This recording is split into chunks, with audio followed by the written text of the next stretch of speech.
ಚಿಕ್ಕವರಲ್ಲಿದ್ಲಲ್ಲ ಯಾವ ಆಸೆಗಳು ಇರಲಿಲ್ಲ. ಆದ್ರೆ ಹೋಗ್ತಾ ನನ್ನ ಹತ್ರ ಒಂದು ಮಾತು ತಗೊಂಡು ಹೋದ್ಲು. ಕೊಟ್ಟ ಮಾತಿಗೆ ನಾನು ಸ್ವಾರ್ಥಿನೂ ಆಗ್ತೀನಿ, ಹೇಡಿನೂ ಆಗ್ತೀನಿ, ಕೊಲೆಗಾರನೂ ಆಗ್ತೀನಿ, ಕ್ರಿಮಿನಲ್ಲೂ ಆಗ್ತೀನಿ, ವಿಲ್ಲನ್ನೂ ಆಗ್ತೀನಿ. ಕೊಟ್ಟ ಮಾತಿಗೆ ಇದು ಸಾಕಾಗುತ್ತೋ ಇಲ್ವೋ ನನಗೆ ಗೊತ್ತಿಲ್ಲ.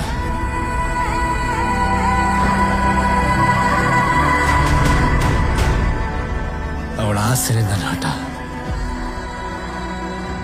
ನೀನಿದೇ ಸಮಾಧಿ ನೋಡ್ಕೋಬೇಕಾಗಿರೋದು.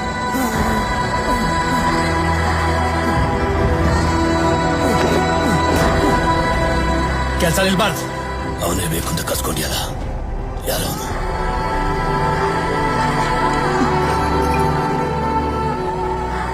ನಮ್ಮಪ್ಪ.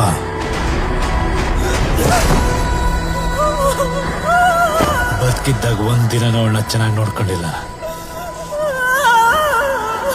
ಈಗ ಸಾಯೋವರೆಗೂ ಅವಳು ಗೋರಿನಾದ್ರೂ ಚೆನ್ನಾಗಿ ನೋಡ್ಕೊಳ್ಳಿ.